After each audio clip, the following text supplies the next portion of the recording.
Allahi wassalatu wassalamu ala rasulillahi. Assalamualaikum warahmatullah.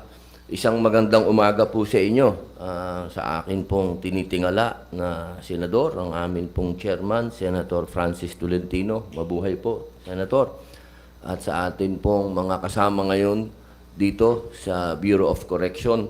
Ako naman po meron lang maikling panimulang salita.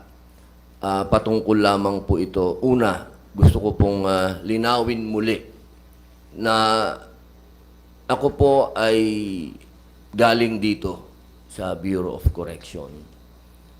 Kalahati po ng aking pangangatawan, espiritu, utak,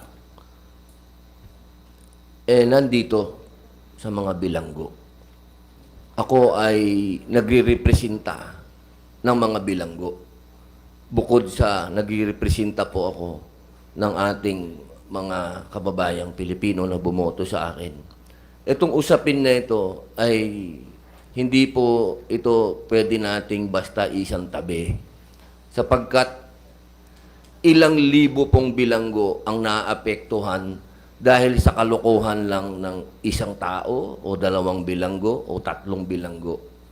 Hindi po patas, hindi po parehas kung yung ilang libong bilanggo ay magbabayad sa katarantaduhan lang ng isa o dalawang tatlong bilanggo.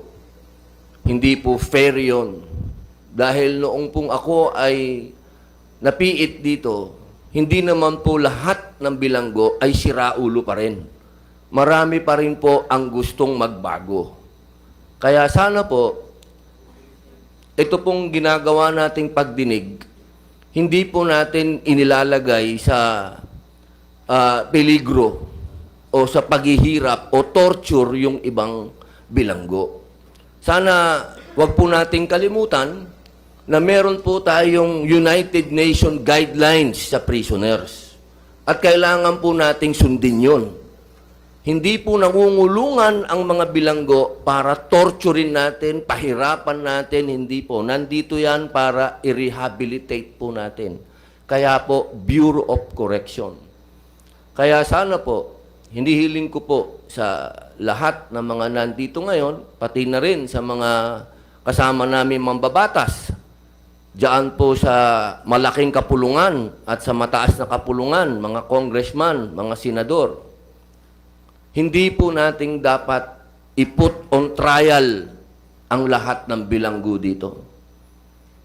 Ang dapat po natin ditong pagtuunan ng pansin, yung mga bilanggong nagpapasok ng droga, yung mga tumatakas na yan, napakaliit lang po ng porsyento na yan.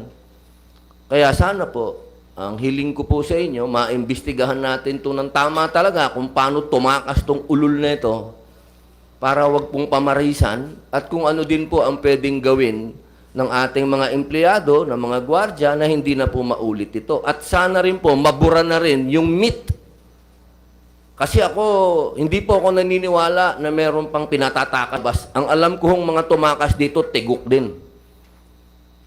Kaya sana po, maliwanagan po nating lahat kung ano yung myth, kung ano yung katotohanan sa kwentong kutsero, kung ano yung pampelikula lang, kung ano yung katotohanan. Yun lang.